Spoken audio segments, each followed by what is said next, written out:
siang teman-teman. Siang, Bu. Baik teman-teman, mari kita buka dulu kelas kita dengan doa. Saya persilakan kepada Esther untuk pimpin kita dalam doa.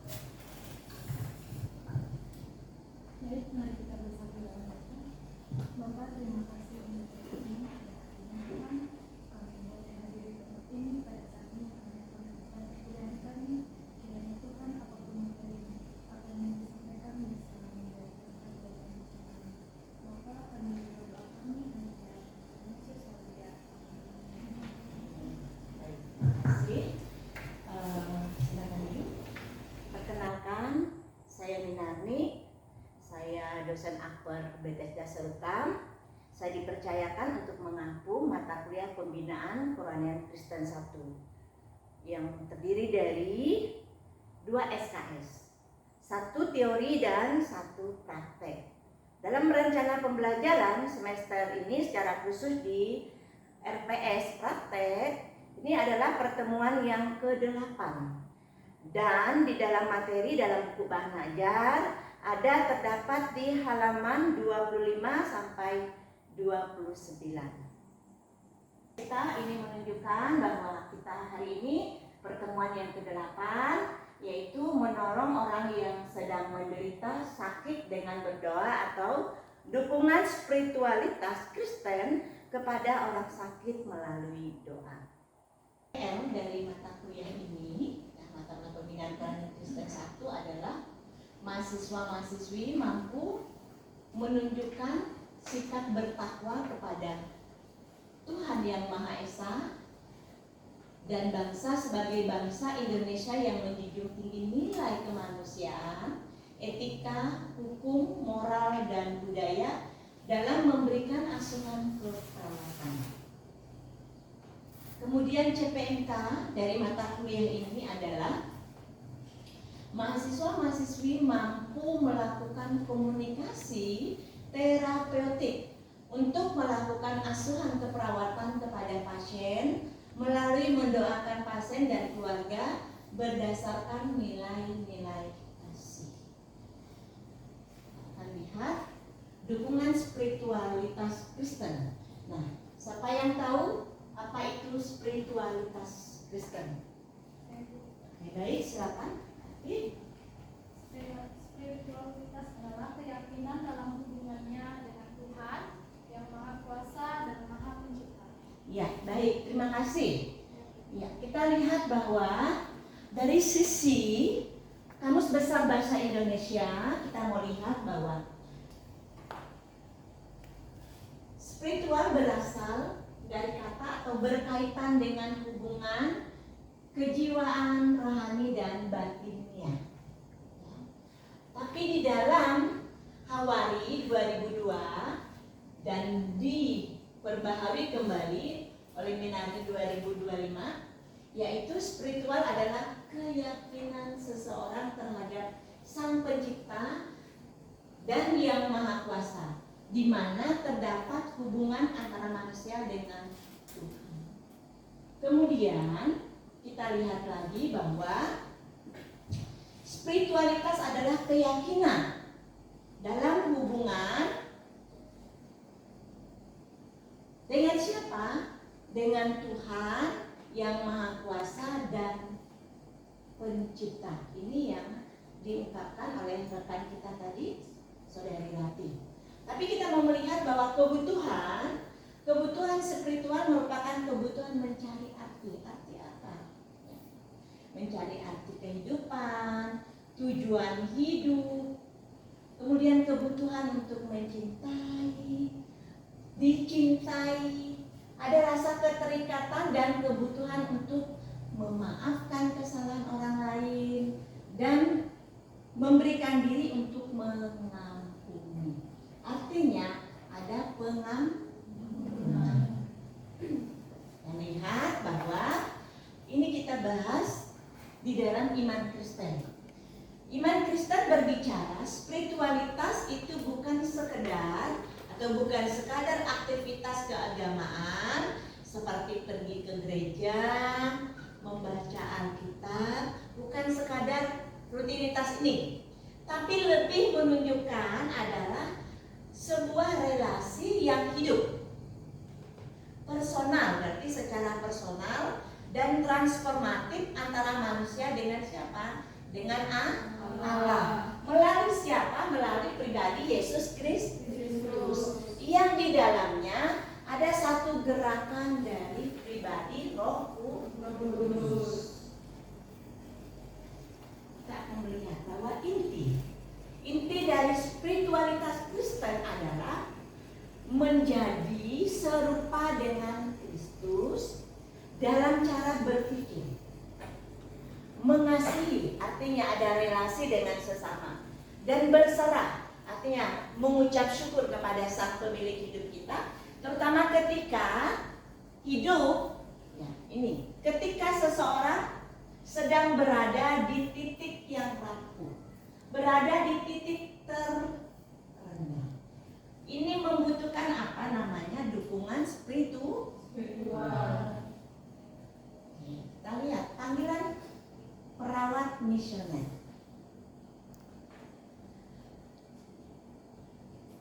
Pertama, panggilan perawat sebagai seorang perawat misioner adalah panggilan dari siapa?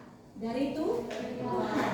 Dan panggilan ini merupakan panggilan yang sangat mulia dalam hidup seseorang. Menolong orang yang sakit, yang menderita dengan mendoakan adalah kita mau melihat bahwa ini panggilan yang sangat indah, panggilan yang sangat mulia bagi seorang perawat profesional dan misioner. Dan tugas ini merupakan apa? Tanggung jawab yang harus dilaksanakan dengan apa? Dengan sukacita, dengan penuh kasih. Kita lihat ini dasar bagian firman Tuhan. Alkitab memberikan satu catatan bahwa di dalam Kolose 3 ayat 23 mengatakan bahwa apapun juga yang kamu perbuat dengan apa? Dengan segenap hati, seperti untuk Tuhan dan bukan kepada manusia. Artinya sentralnya itu ada untuk kemuliaan Tuhan, bukan untuk mempermuliakan diri sendiri.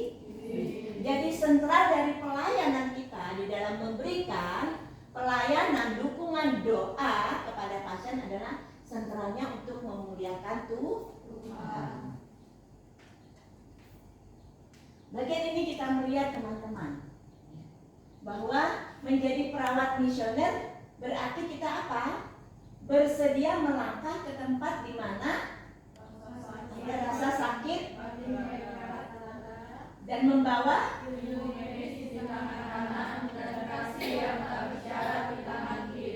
ya, ini bukan sekadar profesi, tapi apa? Ya, bukan sekedar profesi untuk apa? Menghasilkan uang, menghasilkan jabatan, melainkan sebuah apa? Respon terhadap derita. Ada masyarakat, ada orang-orang yang perlu kita tolong, yang menderita, yang membutuhkan uluran tangan. Tangan siapa? Tangan kita. Oke, teman-teman, kita lihat dukungan spiritual melalui doa. Mengapa kita perlu berdoa? Oke, baik, silakan. Mengapa kita perlu berdoa? Mendoakan adalah tindakan untuk kita dalam menolong orang yang menderita sakit dengan belas kasihan. Oke, baik, terima kasih. Jadi teman-teman, kita mau melihat konsepnya. Mengapa sih gitu ya? Kita sebagai seorang perawat misioner perlu mendoakan orang sakit. Dasarnya bahwa apa? Mendoakan adalah suatu tindakan di dalam menolong siapa? Orang yang sedang menderita, orang yang sedang sakit, orang yang sedang membutuhkan. Tentunya dengan apa? Dengan berbelas kasih. Ini prinsipnya. Jadi sebagai perawat misioner kita melihat bahwa pelayanan yang sedang kita lakukan tidak hanya menyembuhkan fisiknya, ya. Menyembuhkan fisik berarti psiko, dan sosial. Tetapi bagaimana kita membawa kesembuhan dan damai sejahtera secara Spiritual. berarti rohnya. Ada ketenangan. Ketenangan apa? Ketenangan batin. Jadi tujuan dari seorang perawat profesional dan misioner dalam mempedulikan manusia seutuhnya, tidak terbatas hanya pada usaha mengobati tubuh, artinya yang memberikan obat paracetamol, menghilangkan rasa nyeri, begitu ya, atau menghilangkan keluhan-keluhan, tetapi lebih kepada apa? Kita melihat bagaimana usaha kita menyelesaikan persoalan-persoalan secara psikis. Berarti persoalan batiniah. Ini ya. Jadi kita mau menunjukkan apa? Apa yang harus kita lakukan? Berarti hadir untuk apa? Memulihkan keutuhan seseorang yang sedang sakit atau menderita. Dia mengalami pemulihan secara mental. Yang kedua, menolong pemulihan jasmani. Berarti emosinya, sehingga dia menemukan arti atau tujuan hidup yang sesungguhnya. Dia menemukan kembali tujuan hidupnya. Lalu membawa seseorang kepada Tuhan. Yang keempat adalah mendoakan dan membimbing klien atau pasien untuk mengenal Tuhan secara pribadi. Artinya dia menemukan kasih yang dari Allah dan mengalami kesehatan mental. Nah, mengapa perawat misioner harus berdoa? 3 prinsip.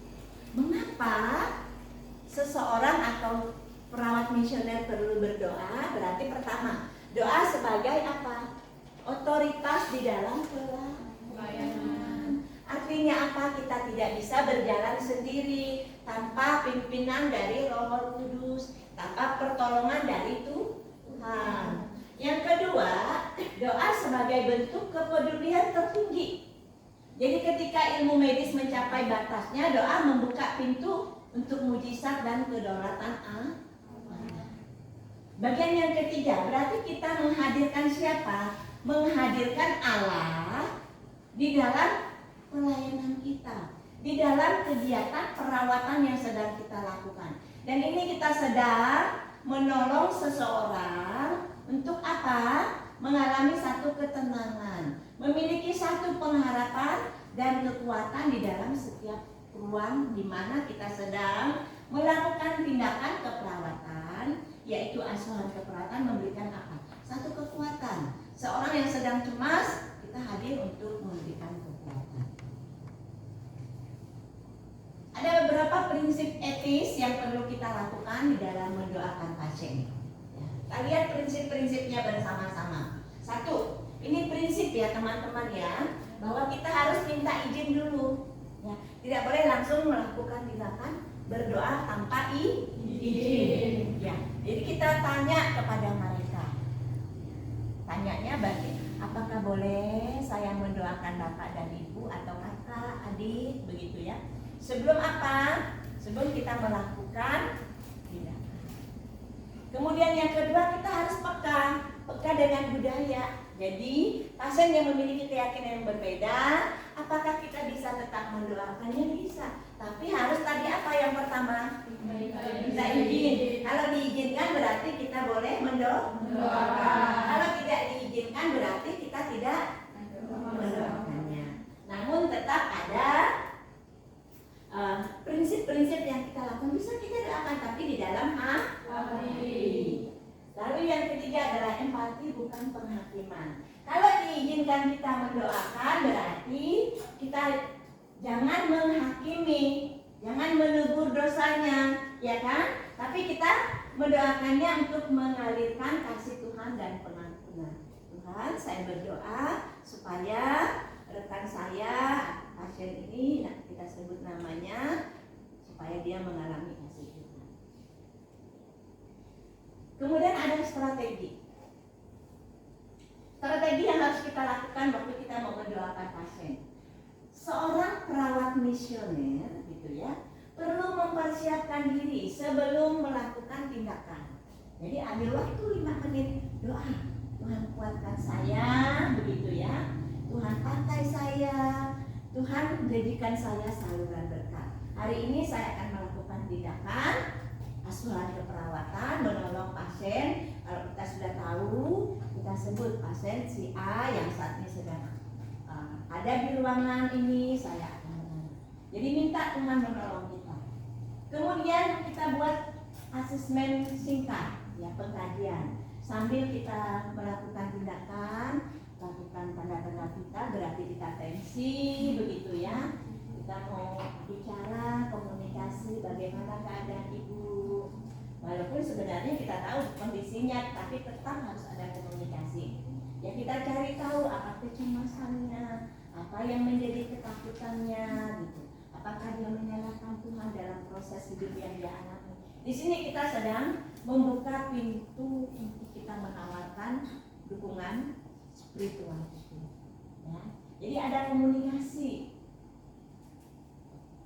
Yang ketiga, berarti ada sentuhan, ya. Jadi ketika kita sedang menyuntik, memasang infus, kita mau berkata bahwa semua alat ini adalah sarana yang dipakai oleh Tuhan untuk kita lakukan. Jadi, kiranya melalui obat, melalui infus yang sedang kita pakai ini akan menolong siapa? Si pasien kita. Jangan sampai jaringannya rusak, begitu. Jadi kita minta hikmat daripada Tuhan.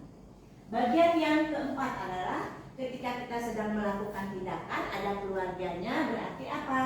Kita minta keluarganya bersama-sama mendukung kita di dalam doa. Kita bawa mereka berdoa bersama-sama, ya. Jadi sebelum kita tinggalkan, kita doakan pasien ini.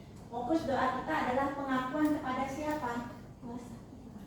Kita terbatas, alat medis terbatas, dokter terbatas, tapi Tuhan tidak pernah terbatas. Kemudian ajukan permohonan untuk kesembuhan dari pasien yang sedang kita layani. Dan bagian yang ketiga, bahwa kita menyerahkan secara totalitas ke dalam tangan Tuhan. Tuhan yang berkuasa, yang menyembuhkan, dengan kuasa bilur-bilurnya bahwa pasien kita ini disembuhkan. Beberapa model doa yang spesifik ya teman-teman ya, ketika kita sedang melakukan pelayanan dukungan spiritual ini. Kita lihat doa untuk pasien yang mengalami kecemasan atau ketakutan.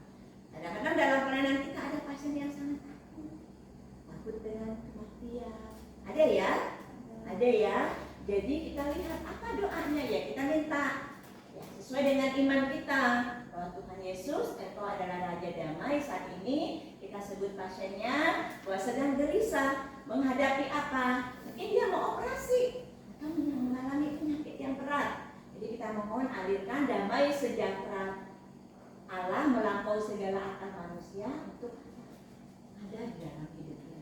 Jadi kita usir segala ketakutan, kita ganti, biarlah ketakutan itu diubah menjadi iman yang memiliki satu pengharapan, kekuatan bahwa Tuhan akan memegang kendali. Kemudian bagian yang kedua, doa untuk pasien yang sedang terminal. Kita lihat bagian ini. Kita minta Tuhan menolong pasien yang sedang kritis, yang mendekat hujan. Ya.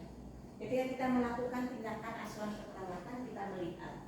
Jadi kita doakan, Bapa di surga, Bapa yang penuh kasih, kami menyerahkan pasien yang sedang sekarang ini ya, ke dalam tangan-Mu. Jika di tengah-tengah rasa sakit dia merasa lelah, berikan dia ketenangan batin, berikan dia kekuatan, dan peluk dia dengan kasih.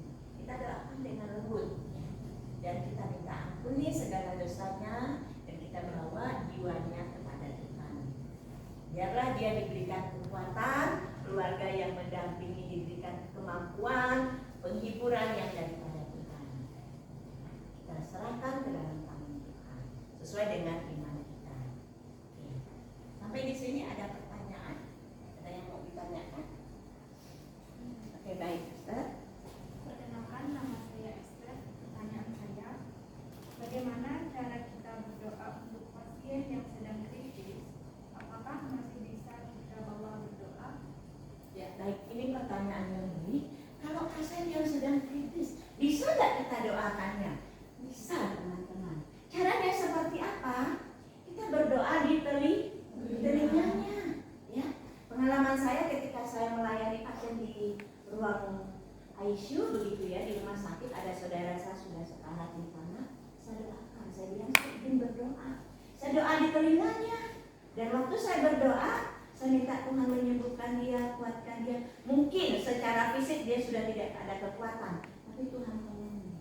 Ketika saya amin, dia menangis. Artinya ada respon. Bisa nggak? Bisa.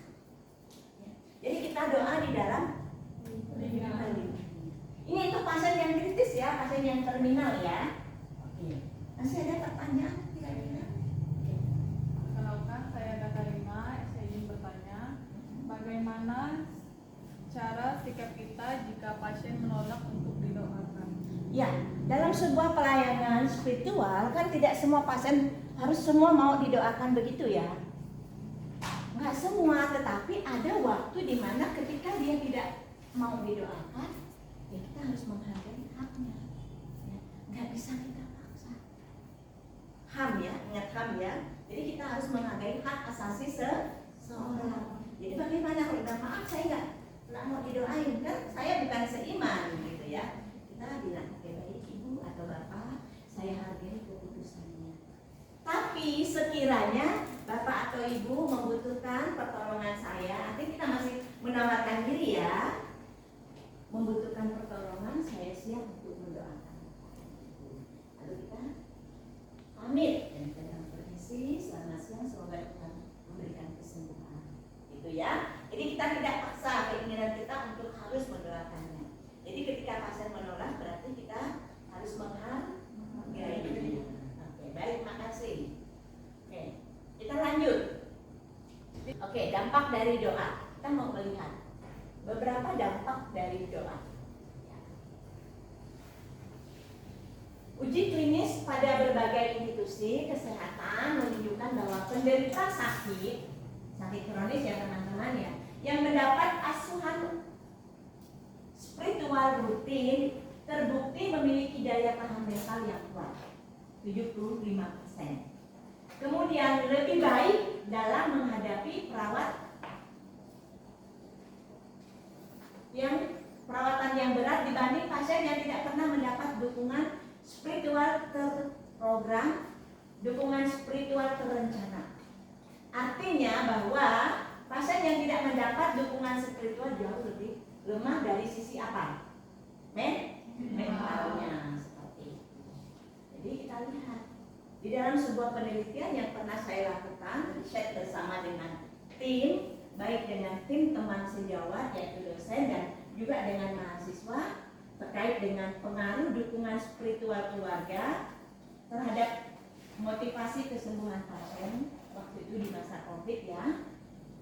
Hasil riset yang menunjukkan bahwa dukungan spiritual dari keluarga memiliki pengaruh yang signifikan terhadap motivasi dan kesembuhan pasien terkonfirmasi COVID. Lalu saya melihat bahwa dukungan ini tidak hanya sekedar memberikan ketenangan batin dan kepercayaan diri kepada pasien, tapi juga memperkuat tekad mereka untuk sembuh. Teman-teman tahu masa COVID, masa yang sangat mencekam. Saya buat penelitian dan puji Tuhannya dari sisi ini saya dapat melihat bagaimana kekuatan ketenangan pasien itu mengalami motivasi sembuh. Oke, bagian prinsipnya. Dunia tidak kekurangan perawat yang cerdas secara akademis. Tetapi dunia sangat haus akan perawat yang bersedia melangkah ke tempat di mana rasa sakit, kelelahan, dan kesunyian berada. Dunia membutuhkan siapa? Perawat yang bersedia melangkah keluar dari zona nyaman, menolong orang yang terpinggirkan. Teman-teman, saya bilang bahwa saat ini teman-teman sedang diproses di lembaga ini. Ketika kalian keluar dari akper, menyelesaikan studi, menyelesaikan menyadam, mendapat ilmu keperawatan.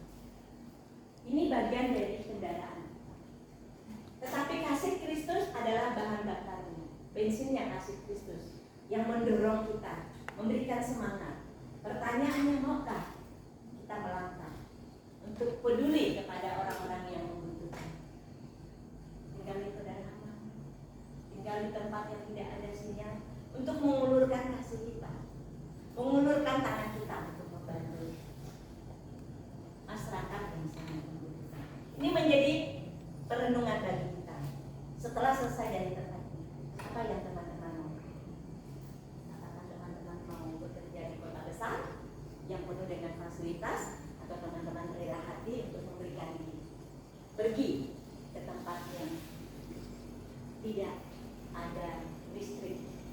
Ya, masih banyak loh tempat-tempat yang terpencil ya, yang tidak ada listrik begitu ya. Oke, selanjutnya teman-teman kita ada tugas untuk teman-teman. Yang pertama, kita akan melakukan praktek simulasi berdoa untuk orang sakit. Kemudian silakan teman-teman pilih teman-temannya, pilih salah satu ya. Yang satu jadi pasien, satu jadi perawat, untuk kita praktek berdoa untuk orang sakit. Kemudian tugas yang kedua adalah teman-teman silakan buat video yang kalian sedang melakukan praktek berdoa untuk orang sakit. Videonya akan dikumpulkan minggu depan. Oke? Dalam doa, silakan.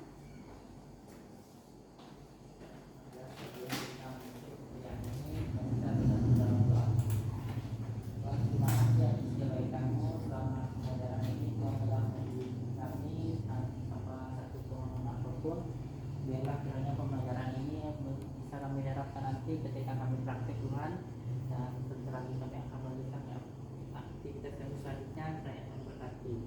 Jangan bagi kami mulia. Amin. Baik, terima kasih teman-teman. Tuhan Yesus memberkati. Selamat siang. Siang.